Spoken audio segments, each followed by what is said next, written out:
Blogean argazki aurkezpen bat nola txertatu ikusiko dugu orain.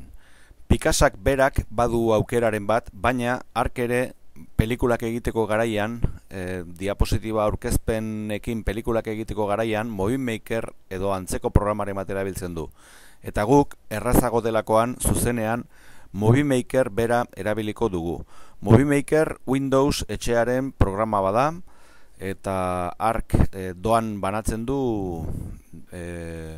bere Windows XP edo 7 edo sistema eragile batekin. Programa guztietara joango gara eta hementxe Windows Movie Maker aurkituko dugu. Ona bere leioa, eta 4 urratsetan, 3 urratsetan hobeto esan, pelikula bukatzen du. Kapturatu bideoa, editatu filma eta amaitu filma. Lehen da biziko lana, irudiak inportatzea izango da. Esan bezala, guk argazki batzuekin aurkezpentxo bat prestatu nahi dugu. Maigainan bertan daukagu, Larrunarri izeneko karpeta bat, eta hemen daude gure argazkiak, aurkeztu nahi dituguna argazkiak, eta inportatzeko eskatuko diogu.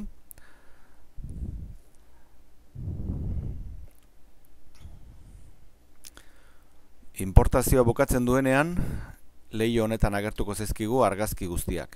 Orain, denak aukeratu eta bideo barrara jetxi behar ditugu. Nahi dugun ordenean jetxi ditzakegu. Niri gehien axola etzaidanez, dauden horretan jetxi ditut besterik gabe.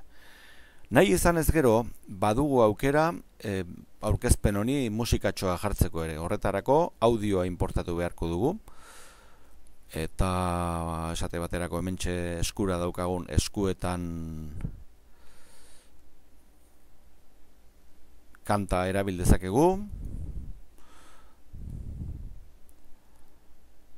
Eta inportatuta gure leihora ekarri duenez Movie Makerrek, orain audioaren barrara pasa behar dugu. Oso luzea da, eta hobe dugu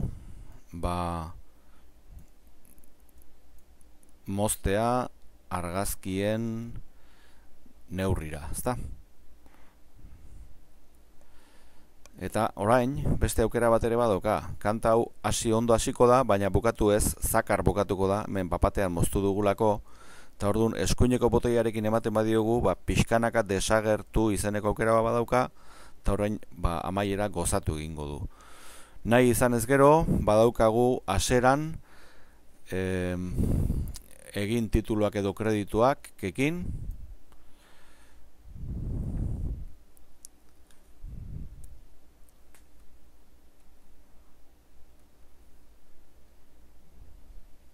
Denbora pixka behar du. Titulua filmaren hasieran aukera sakatuko dugu, eta jarriko diogu izena, letra larriz, Larrunarri egun sentian.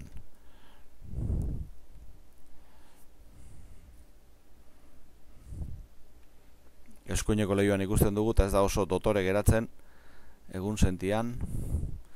Hobe letra tamainoa pixka bat aldatzen badugu, jarriko diogu data noiz izan zen, ez dakigu zehatz mehatz noiz izan zen enaiz gogoratzen, maiatzean uste dut izan zela, baina 2012ko maiatza jarriko diot, eta orain letraz txukuntxago geratu da. Eginda jarri titulua filmari, eta hori agertuko da haseran.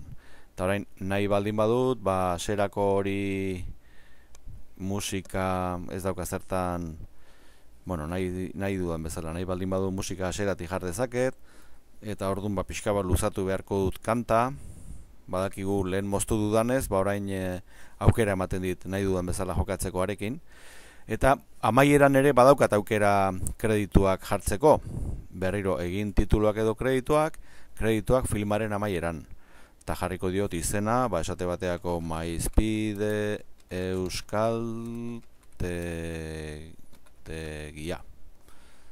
Eginda jarri kredituak. Eta orain esango diot, gorde ordenagailuan, film gisa bukatzeko. Hemen esaten dit mai gainean gordeko didala, izena jarri ezaiodan Larrunarriko argazki aurkezpena, urrengoa, eta buka dezala. Ez dugu itxoingo bukatu arte,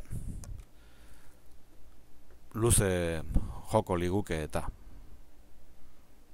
Argazki aurkezpena blogerren egindako blog batera igotzeko bi urrats gehiago falta zaizkigu. Lehendabizikoa, sortu berri dugun bideo hori YouTubera igotzea eta ondoren azken urratsa handik YouTubetik blogera txertatzea. Hemen daukagu Larraunarriko argazkiak izeneko argazki aurkezpena, mahai gainean bertan dago, eta orain goazen YouTubeko kontua ikustera.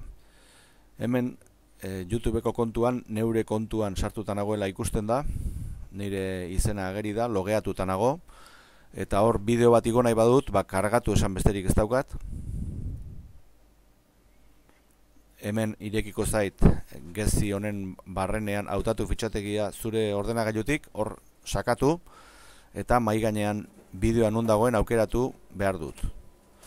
Orden alfabetiko nageri dira, hauxe da, Larraunarriko argazki aurkezpena ireki, eta jada igotzen hasita dago. Bertan bera utziko dut igotzea, lehendik eginda daukagulako denborarik ez galtzeko. Orain joate manaiz berriro izenaren gainean klik egitera, klik egin eta bideo kudeatzailea da bigarren aukera. Hor sakatzen badut, bideo kudeatzailera iritsiko naiz, nik igotako bideo guztiak erakusten dizkit YouTubek, eta hementxe daukagu, igo berria dudan argazki aurkezpena ere. Hor sakatzen badut, haren barrenean, gelditu egingo dut, nahaztu ez dadinaren audioa gurearekin, haren barrenean, partekatu aukera dauka, partekatun sakatuzkero, bi aukera, alde batetik URL-a dator, HTTP-erekin hasten diren helbide guztiak URL-ak dira, eta horrek blogerren izen baten gainean estekatzeko balio du. Ta bigarren aukera kapsulatu da. Kapsulatuk berriz HTML-ko kodea ematen dit, eta hau zuzenean txerta dezaket neure blogean eta hala bideoa blogaren barruan geratuko da. Horixe da egin duguna. Hori kopiatzeko eskuineko botoiarekin kopiatu edo Ctrl+C erabil dezakegu.